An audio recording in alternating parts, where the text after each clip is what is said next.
The movie starts with Gail the Grey and John Hury having shock intimacy, and this is terribly painful to watch, and it's not attractive at all. I don't think it's meant to be disturbing. I think it's actually meant to be attractive. C passes out because she's a brunette, and this movie wants to use blondes more than brunettes. So apparently this guy needs to control himself more and not make the woman die for execution, I think. I had no idea what the black fin or dresser was. I don't know why I focused on it. Generic TikTok music that's trying to be intense when he's carrying the brunette's dead body. They talk about how abusive the guy is to these women, but he is still successful, which still means that these women are written as sexual killers. Just because you acknowledge that this main male character is a bad person doesn't mean that these are fully fledged characters. This movie still has women just used to be sexual. So when this movie doesn't have generic music, all you can hear is the air conditioner blasting. It's like a YouTube video, and then the red comes over the screen because it is very dark because Burnett died. 4 months later, you see this guy is completely powerful and supposed to admire him, despite the fact that he sometimes described as an abusive character. Sex scene, then her taking a bath right afterwards.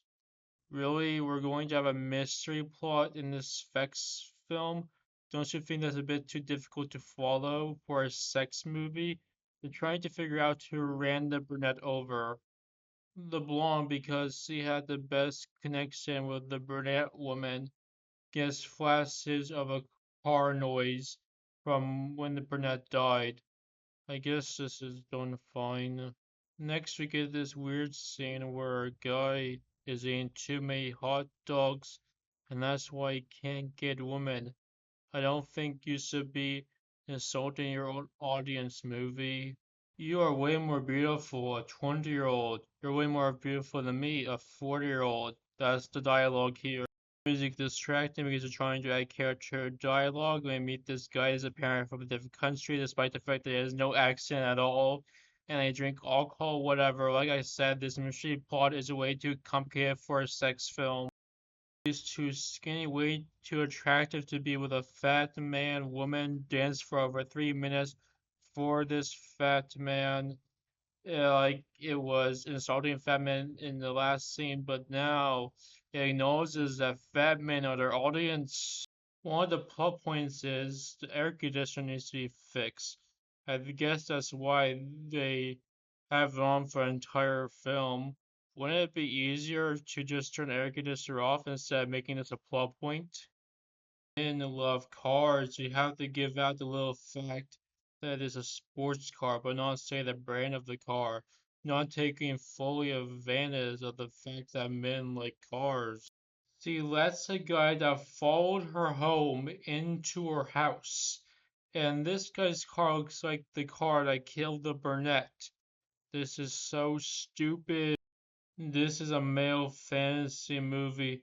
Every man wants a woman to let them in after they follow their car. And this dialogue is not flirty dialogue. Instead of this dialogue that's way too complicated for a sex film. This really weird thing happened. I let a man in who followed me instead of calling the police. Maybe it's because this is a male fantasy movie. We gave you whiskey, and whiskey is extremely dangerous and should be against the law. That's why you're going to shoot someone for us now. She's in a tight all black outfit because that's hot. They took a picture of a hotel sign so we don't think that this movie is just basically set in the same house for the entire time. They do actually show the outside of this motel, but this room is way too big for it to be a motel, so I still think that they just have video of a motel and then they shot in the same house again. And this is a little intense because it's showing the guy that ran over the brunette. but he doesn't die. They make out after a car explosion because explosions and women making out with a man are cool.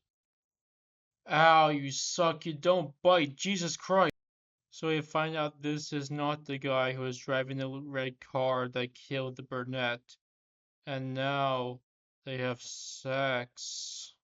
This guy still followed you home. He's still a weirdo. Don't have sex with him. That sex scene went on for 2 minutes.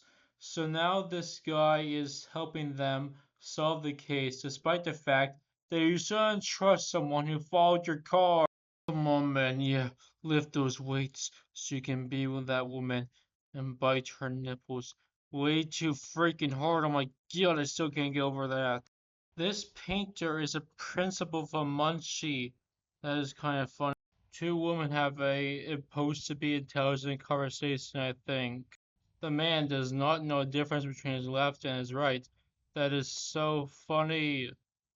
This is completely a feminist film, even though this guy is being creepy, snooping around her dressers, but is betrayed in a helpful way because they're helping them figure out the case of who actually ran over the brunette. Who does the decorating? This is incredibly boring dialogue. I hope these girls have lesbian scenes soon, even though these characters aren't developed to be in a romantic relationship at all. The lesbian scene goes on for over a minute. Hey, I guess the guy that ran over the girl in the red car got a haircut during this movie's filming. Right after that gratuitous lesbian scene, we have this woman say something feminist, like they're going to politics. This is completely a feminist movie and not just a movie that has the woman portrayed as objects. The fat guy comes back into the movie. He was totally just not a gag to make fun of your own audience.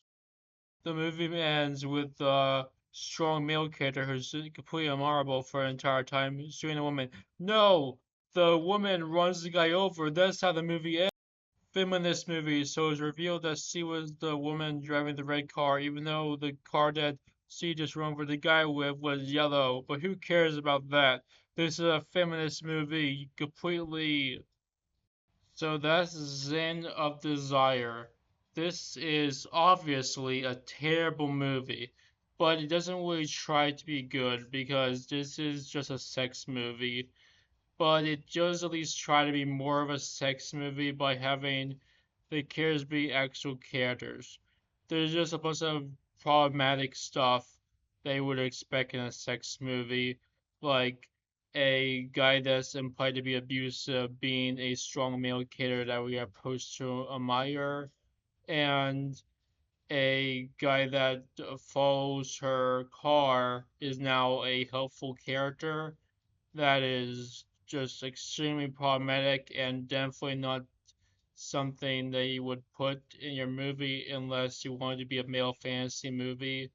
This is obviously a really bad movie, and all the songs that play over the sex are extremely annoying, and sometimes it's shown way too aggressive. But the movie doesn't acknowledge it was aggressive because it doesn't want to acknowledge that these actors are kind of bad at sex because the guy bites way too hard. I don't know, this is a really bad movie that I do not recommend. And there's way quicker ways to get what you want to get out of this.